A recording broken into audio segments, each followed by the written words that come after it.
Doctor Yasir الخیری صاحب، یہ تو بڑی باکمال شخصیت ہے۔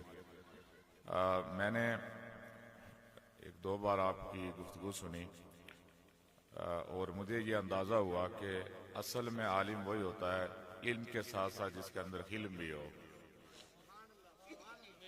تو آپ کے اندر یہ چیز ہے کہ آپ نے اختلاف رائے کے باوجود بھی ہم نے دیکھا کہ آپ جب کسی کے ساتھ بات بھی کرتے ہیں تو مسکرا کے بات کرتے ہیں، خوبصورت پیرائے میں بات کرتے ہیں، خوبصورت انداز سے بات کرتے ہیں۔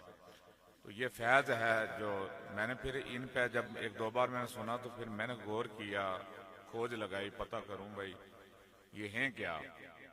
تو پتہ چلا کہ تصوف میں آپ کا ورک ہے، پی ایچ ڈی بھی آپ نے کر رکھی ہے، ریسرچ اسکالر ہے۔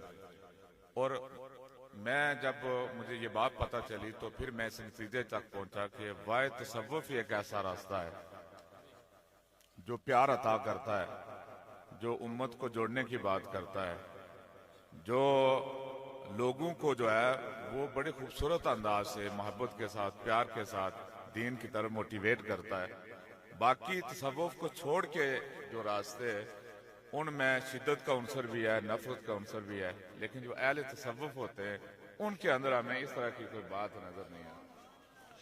تو وہ جو بھی ہو، وہ بس اس کو جب قریب کرتے ہیں تو پھر وہ قریب سے قریب تر ہی چلا آتا ہے۔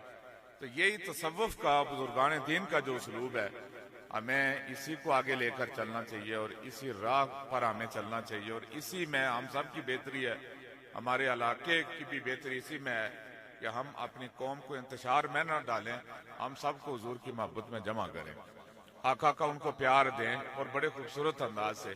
تو قبلہ ڈاکٹر صاحب اس حوالے سے بہت پیاری شخصیت اس علاقے۔ اب یہاں پر صاحبان علم بیٹھے ہیں۔